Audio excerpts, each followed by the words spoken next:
नमस्कार विद्यार्थी मित्रांनो, माझे नाव Shrimati Suvarna Pandharinath Dhamane, MA SET, KTHM college Nashik, राज्यशास्त्र विभाग। विद्यार्थ्यांनो, आज आपण आंतरराष्ट्रीय राजकारण या विषयाचं चौथं प्रकरण अभ्यासणार आहोत। मागील व्याख्यानात आपण सत्ता संतुलन म्हणजे काय, त्याची वैशिष्ट्ये काय आहेत, त्याच्या काही व्याख्या सुद्धा बघितल्या होत्या। आजच्या व्याख्यानात आपण सत्ता संतुलनाची तंत्रे काय आहेत आणि सत्ता संतुलनाच्या विविध पद्धती काय आहेत त्याचा आढावा घेणार आहोत। सत्ता संतुलनाची जी संकल्पना आहे ती जागतिक राजकारणामध्ये शांततेची स्थापना व्हावी, सहकार्याचं वातावरण निर्माण व्हावं आणि जागतिक पातळीवर जे काही संघर्ष उद्भवलेले आहेत त्यांचं निवारण व्हावं यासाठी ती महत्त्वाची आहे। सत्ता संतुलनाचा एक तात्विक आणि व्यावहारिक दृष्टिकोनातून विकास व्हावा आणि त्याला विकसित आणि विकसनशील राष्ट्रांनी स्वीकारावं असं सुद्धा अभ्यासकांनी मत मांडलेलं आहे। सत्ता संतुलन साधण्यासाठी जे तंत्र आवश्यक असतात किंवा ज्या पद्धती व्यवहार्य आहेत त्यांचा आपण पुढील मुद्द्यांच्या आधारे आढावा घेऊया। तर सुरुवातीला सत्ता संतुलनाचं तंत्र जे आहे त्यामध्ये पहिला मुद्दा येतो की शक्तीची वाढ आणि अंतर्गत धोरण। सत्ता संतुलन स्थापन करण्यासाठी जी अनेक तंत्र वापरण्यात येतात त्यातील सर्वात महत्त्वाचं हे तंत्र आहे। सत्ता संतुलनासाठी प्रत्येक देश शक्ती वाढवण्याचा प्रयत्न करत असतो। म्हणजे एक प्रकारे आपल्या देशावर आक्रमण होणार आहे किंवा तसं काही संकट निर्माण होणार आहे अशी पुसटशी जाणीव जरी त्याला झाली तरी सुद्धा तो स्वतःच्या अंतर्गत धोरणात बदल करतो आणि स्वतःची शक्ती वाढवत असतो। आज प्रत्येक देश संरक्षण क्षेत्रावर जास्त खर्च करताना दिसतो। तांत्रिक प्रगतीचा वेग आज वाढलेला आहे आणि सैन्य दलाचं महत्त्व सुद्धा या दृष्टीने अनन्य साधारण आहे। उत्पादन क्षेत्रामध्ये सुद्धा जाणीवपूर्वक वाढ केली जाते। देशाच्या सीमांवर लष्करी दल तैनात केली जातात। म्हणजे आंतरराष्ट्रीय सत्ता संतुलनाच्या मार्गात काही प्रश्न दीर्घकाळ अडथळा म्हणून सुद्धा आपल्याला दिसतात। जसे काही देश आहेत ज्यांचे संबंध हे दीर्घकालीन स्वरूपाचे एक वितुष्ट स्वरूपामध्ये दिसतात। म्हणजे भारत पाकिस्तान संबंध असतील किंवा अरब इस्रायल संबंध असतील तर हे देश सुद्धा जे आहे ते स्वतःचे प्रश्न सोडवण्यासाठी अंतर्गत शक्ती वाढवताना दिसतात आणि त्यामुळे त्यांचं एक लष्करी स्वरूपामध्ये वाटचाल दिसून येते। पूर्वी अमेरिका आणि रशिया यांच्यामध्ये तर सरळ वितुष्ट होतं शीतयुद्धाच्या कालखंडामध्ये।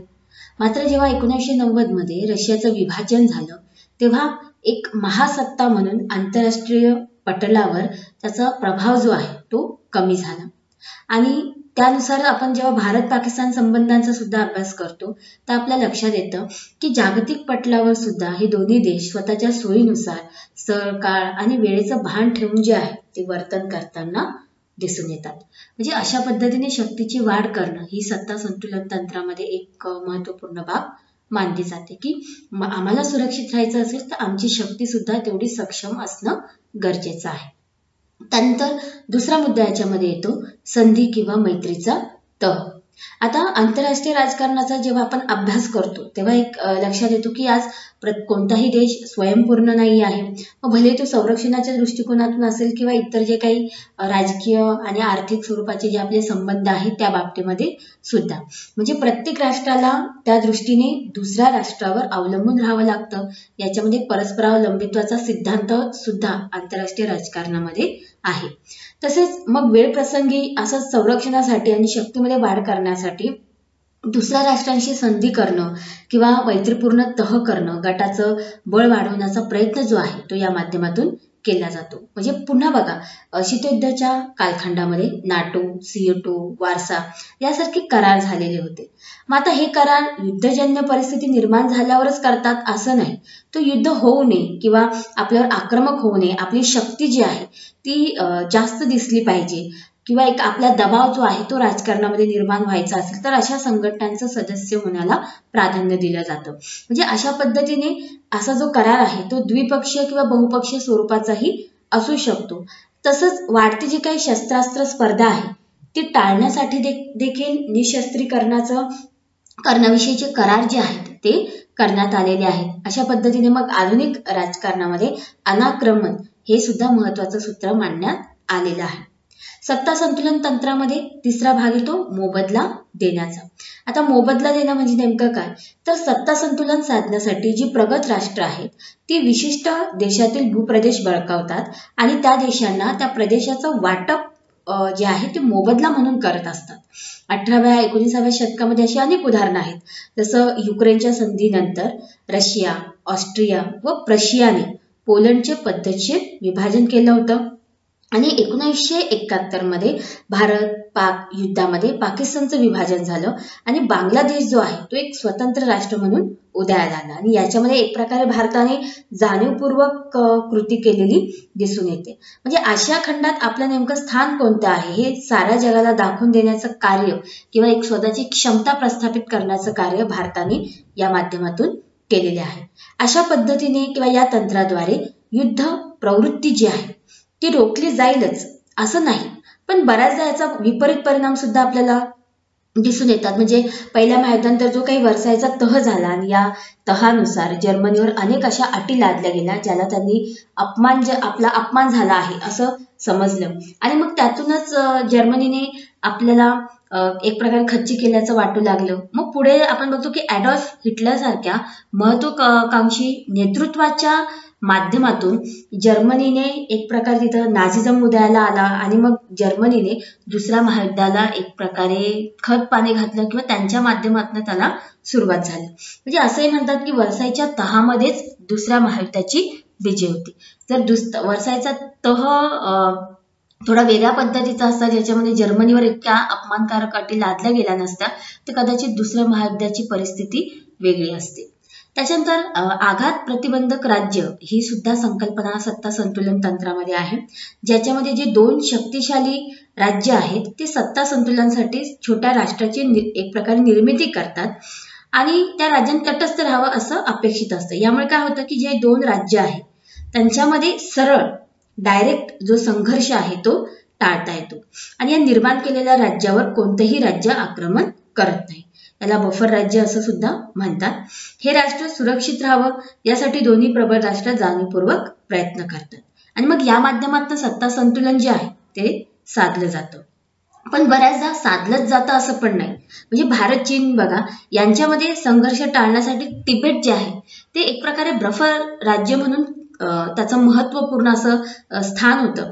मात्र आता चीनने तिबेटवर कब्जा केल्यामुळे काय झालं की भारतीय सीमांना एक प्रकारे थेट धोका उत्पन्न झालेला आहे. म्हणजे एक स्वतंत्र तिबेटचं भारताच्या दृष्टिकोनातनं काय महत्व होतं हे आपल्या आता लक्षात येत असेल की चीन कशा पद्धतीने भारताच्या सीमांमध्ये घुसखोरी करतो किंवा एक भूमी विस्तार करण्याच्या दृष्टिकोनातून सतत भारताची कोणत्या ना कोणत्या कृतीमध्ये तो सामील असतो, ज्याच्यामध्ये भारताला एक प्रकारे इन्सिक्युरिटी वाटेल किंवा भारतावर एक प्रकारे तो असा आक्षेप घेताना दिसतो की ही आमची भूमी आहे, ही आमची जमीन आहे किंवा ही आमची सीमा आहे अशा स्वरूपामध्ये. तेच तिबेट जर जोपर्यंत होतं तोपर्यंत तो जो डायरेक्ट संघर्ष आहे तो पहिली कधी होत नव्हता. तर हा एक विपरीत परिणाम झालेला आहे त्या माध्यमातून. त्याच्यानंतर पाचवं तंत्र त्याच्यामध्ये येतं हस्तक्षेपाचं. आता राजकीय व आर्थिक दृष्ट्या जी राष्ट्र प्रगत आहे ती स्वतःच्या स्वार्थासाठी दुसऱ्या राष्ट्राच्या अंतर्गत आणि बाह्य धोरणामध्ये ढवळाढवळ करतात. लहान राष्ट्र जी आहे ती सहसा हस्तक्षेप न करणं आणि या चांगल्या दृष्टिकोनात म्हणजे या विचाराची जी असतात तर ती संघर्ष टाळण्यासाठी सुद्धा हस्तक्षेप टाळतात. अशा हस्तक्षेपामुळे मोठ्या राष्ट्रांना सत्ता संतुलनात महत्वाची भूमिका बजावता येत असली तरी त्याचे दीर्घकालीन परिणाम जे आहेत ते दिसून येत नाही. जसं इंग्लंडने ग्रीसमध्ये, रशियाने झेकोस्लोवाकियात, त्याच्यानंतर अमेरिकेने दक्षिण व्हिएतनाममध्ये, भारताने श्रीलंकेमध्ये शांती सेना पाठवून हस्तक्षेप केला होता आणि याचे काय विपरीत परिणाम झाले हे जगाने अनुभवलेले आहे. नंतर शेवटचं सत्ता संतुलनाचं तंत्र आहे फूट पाडणे. सत्ता संतुलनासाठी या तंत्राचा वापर केला जातो, परंतु याचा परिणामकारक वापर जो आहे तो विशिष्ट काळातच होऊ शकतो. म्हणजे व्यावहारिक दृष्टिकोनातून पाहिलं तर या तंत्राचा आणि सत्ता संतुलनाचा फारसा संबंध नाही. फक्त राज्य विनासायास करता यावे यासाठी फूट पाडली जाते उदाहरणार्थ, भारतात राज्य करता यावे म्हणून इंग्रजांनी हिंदू मुसलमानांमध्ये पद्धतशीरपणे फूट पडून आणली. फोडा आणि झोडा अशा पद्धतीने त्यांनी राज्य केलं आणि जेव्हा आपलं स्थान डळमळीत होत आहे असं आढळलं तेव्हा त्यांनी मग मुस्लिमांना वेगळं राष्ट्र म्हणून पाकिस्तानची निर्मिती केली. आणि मग दुसऱ्या महायुद्धामध्ये एक प्रकारे दुसऱ्या महायुद्धापर्यंत सुद्धा फ्रान्सने जर्मनीला आंतरराष्ट्रीय राजकारणातून कसं अलिप्त ठेवता येईल या दृष्टिकोनातून त्यांचं धोरण आखलं होतं. अशा पद्धतीने ही सत्ता संतुलनाची विविध तंत्रे आहेत जी जागतिक राजकारणामध्ये आवश्यक मानली जातात आणि परिस्थितीनुसार त्याचा वापर केला जाऊ शकतो. आता आपण बघूया की सत्ता संतुलनाच्या पद्धती कोणकोणत्या आहेत. यामध्ये पहिली पद्धत आहे शक्तीमध्ये वाढ होणं. सत्ता संतुलन प्रस्थापित करण्याची सर्वात महत्वाची पद्धत म्हणजे आपल्या देशाच्या राष्ट्रीय शक्तीमध्ये वाढ घडवून आणणं. एखाद्या देशाला असं वाटतं की दुसऱ्या राष्ट्राच्या शक्तीत अधिक वाढ झालेली आहे आणि भविष्यात त्या राज्याकडून आपल्याला किंवा आपल्या देशाला धोका आहे, अशा परिस्थितीमध्ये असुरक्षेची भावना निर्माण होते आणि मग तो देश जो आहे तो आपल्या भौतिक आणि सैनिकी शक्तीमध्ये वाढ घडवून आणत असतो. आंतरराष्ट्रीय राजकारणामध्ये असुरक्षित वाटणाऱ्या राष्ट्रानं आपल्या सैनिकी आणि भौतिकी शक्तीमध्ये वाढ घडवून आणली तर दोन्ही राष्ट्रांच्या शक्तीत समानता निर्माण होते आणि याचा अप्रत्यक्ष परिणाम म्हणजे काय, तर ज्या राष्ट्राला युद्धाचं भय वाटतं ते कमी होतं. थोडक्यात जे कट-काटशहाचं राजकारण असतं, गटबाजीचं राजकारण असतं, त्या माध्यमातून सत्ता संतुलन जे आहे ते प्रस्थापित करण्यात येतं. त्यानंतर दुसरी पद्धत जी आहे की अन्य राष्ट्रांशी मैत्री करणं. आता आंतरराष्ट्रीय राजकारणाचा अभ्यास करताना सत्ता संतुलन प्रस्थापित करण्यासाठी शत्रूचा शत्रू तो आपला मित्र अशा तत्वाचा तात्विक आणि व्यावहारिक अशा दोन्ही दृष्टिकोनातून विकसनशील किंवा विकसित या राष्ट्रांकडून स्वीकार होत असतो. म्हणजे आंतरराष्ट्रीय राजकारणाचं स्वरूप कायम बदलतं, परिवर्तनीय असतं. त्यामुळे सुरक्षिततेची जी भावना आहे तिच्यामध्ये वाढ व्हावी यासाठी अन्य देशांशी मैत्री करता येते. राजनैतिक माध्यमातून दुसऱ्या देशांशी मैत्रीपूर्ण संबंध प्रस्थापित करण्यावर भर देण्यात येतो. आंतरराष्ट्रीय राजकारणाचा आढावा घेतला तर अमेरिकेने जो काही सिटोचा करार केला होता त्या कराराला प्रत्युत्तर देण्यासाठी सोव्हिएत संघाने वॉर्सा करार घडवून आणला. म्हणजे एका बाजूला अमेरिकेने लोकशाही किंवा भांडवलशाहीला प्राधान्य देणाऱ्या देशांसाठी सिटो करार केला तर दुसऱ्या बाजूला सोव्हिएत संघाने साम्यवादी दृष्टिकोनातून वॉर्सा करार केला आणि त्यांचा एक वेगळा गट जो आहे तो निर्माण केला. मग यामुळे जे पूर्व युरोपातील राष्ट्र आहेत त्यांच्याशी मैत्रीपूर्ण संबंध प्रस्थापित केले. आता या माध्यमातून त्या देशांपर्यंत साम्यवादाचा प्रसारही झाला आणि सत्ता संतुलन निर्माण करणाऱ्यावर एक प्रकारे भर सुद्धा देता आला.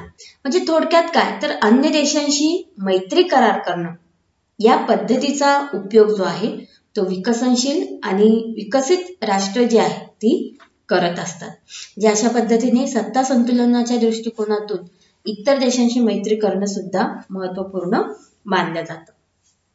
त्यानंतर येते शस्त्रास्त्र स्पर्धा.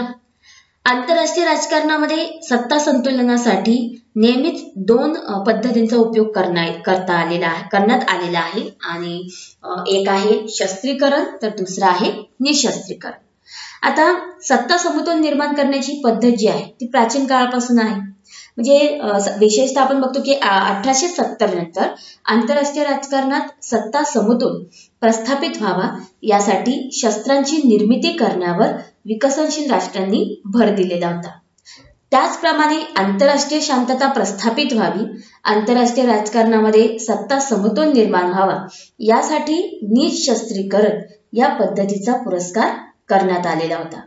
मात्र शून्य निशस्त्रीकरण ही अव्यवहार्य पद्धत असल्याने सत्ता समतोल प्रस्थापनेसाठी ही पद्धत उपयुक्त नाही असं अनेक राजकीय विश्लेषकांनी त्यांचं मत स्पष्ट केले आहे. थोडक्यात काय, तर एका राष्ट्रापासून आपल्या राष्ट्राचा बचाव व्हावा यासाठी शस्त्रास्त्र निर्मिती, शस्त्रास्त्र स्पर्धा जी आहे या पद्धतीचा उपयोग केला जातो. यानंतर पुढचा भाग त्यामध्ये येतो विभाजनाचं धोरण. आंतरराष्ट्रीय राजकारणामध्ये सत्ता संतुलन निर्माण करण्याची एक पद्धत म्हणून विभाजनाच्या धोरणाचा विचार होतो.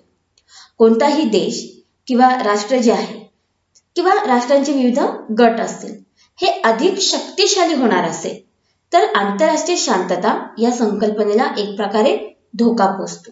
मग ही जी आक्रमक राष्ट्र आहे यांनी एकत्र येऊ नये यासाठी हे विभाजनाची पद्धत जी आहे ती अवलंबली जाते. म्हणजे उदाहरणार्थ बघा, अरब राष्ट्र जे आहे त्यांच्याकडे तेल साठा मोठ्या प्रमाणात आहे, त्यामुळे जागतिक राजकारणामध्ये त्यांचा प्रभाव सुद्धा खूप आहे. मग पश्चिमेकडे असलेले जे राष्ट्र आहे ते अरब राष्ट्रांनी केलेल्या एकट्यामुळे एक प्रकारे धोका निर्माण होतो का काय असं त्यांना वाटतं. मग अशा परिस्थितीमध्ये आपण अमेरिकेची भूमिका जर तुम्ही बघितली तर त्यांनी काय केलं की अरब राष्ट्रांमध्ये फूट पाडली, इस्रायल या राष्ट्राची निर्मिती केली. त्यामुळे त्यांच्यामध्ये अंतर्गत संघर्ष आपल्याला बघायला मिळतो. म्हणजे एका बाजूला जागतिक तेलाचं राजकारण पण आहे आणि त्या देशांमध्ये अंतर्गत स्वरूपाचा संघर्ष सुद्धा आहे. इराकला कुवेतवर आक्रमण करून देण्याजोगी परिस्थिती जी आहे ती अमेरिकेनेच निर्माण केली आणि इराकने कुवेतवर आक्रमण करताच अरब राष्ट्रामध्ये फूट पडली. आंतरराष्ट्रीय राजकारणामध्ये सत्ता संतुलन साधण्याचा अमेरिकेचा हा प्रयत्न होता आणि यासाठी विभाजनाची पद्धत जी आहे ती अमेरिकेने वापरली. त्यानंतर पुढची पद्धत त्यामध्ये आहे भौगोलिक प्रदेशामध्ये वाढ.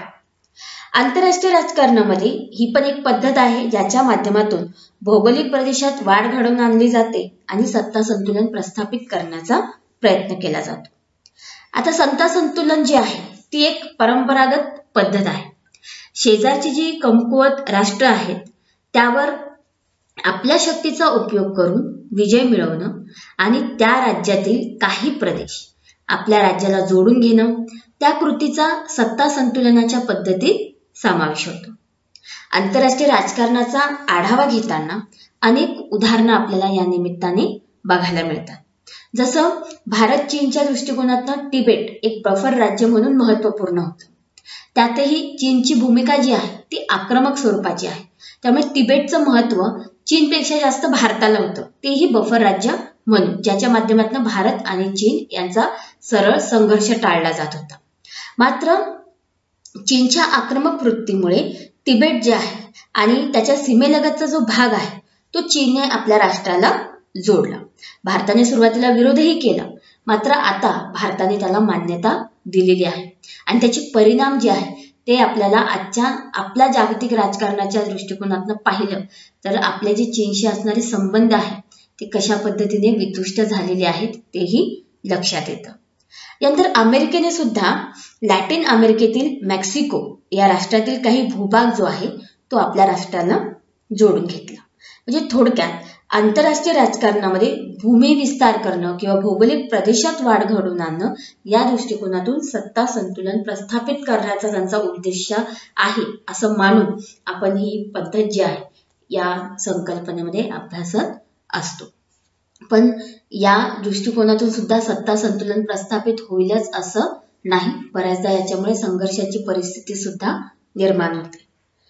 त्यानंतर शेवटची पद्धत आहे षट काटशहाचे राजकारण. आंतरराष्ट्रीय राजकारणात सत्ता संतुलन प्रस्थापित करण्यासाठी शह काटशहाच्या राजकारणाची पद्धत जी आहे ती अवलंबली जाते. उदाहरणार्थ 1949 साली अमेरिकेने हायड्रोजन बॉम्ब तयार केला आणि त्याची चाचणी घेतली तर लगेच सोव्हिएत संघाने सुद्धा हायड्रोजन बॉम्ब तयार करू शकतो याची जाणीव अमेरिकेला करून दिली.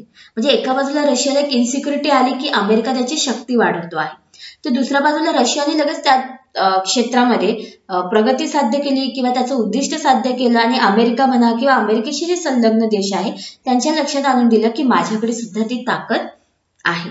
म्हणजे जे तुमच्याकडे आहे तेही माझ्याकडे आहे किंवा बऱ्याचदा हे दाखवण्याचा प्रयत्न केला जातो की जे आहे ते तुझ्यापेक्षा जास्त बेटर आहे किंवा तुमच्यापेक्षा जास्त प्रभावी आहे. म्हणजे अशा स्वरूपामध्ये आंतरराष्ट्रीय राजकारणामध्ये शह काटशहाचं राजकारण जे आहे ते चालत असतं.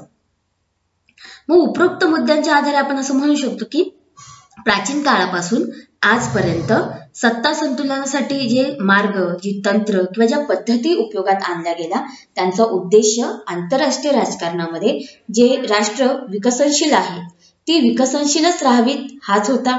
आजपर्यंतचा जो जागतिक राजकारणाचा आपण आढावा घेतला त्यातही जाणवतं की जे बडे देश आहेत ते विकसनशील राष्ट्रांच्या स्वतःच्याच फायद्यासाठी किंवा आंतरराष्ट्रीय राजकारणात स्वतःचं स्थान बळकट करून घेण्यासाठी त्यांचा उपयोग करून घेतात. म्हणजे सत्ता संतुलन राखणे ही काळाची गरज आहे, पण त्याच्या माध्यमातून ज्या तंत्र आहेत किंवा ज्या पद्धती अवलंबल्या जात आहेत त्या व्यावहारिक काळाला अनुसरून आहेत असं नमूद करता येत नाही.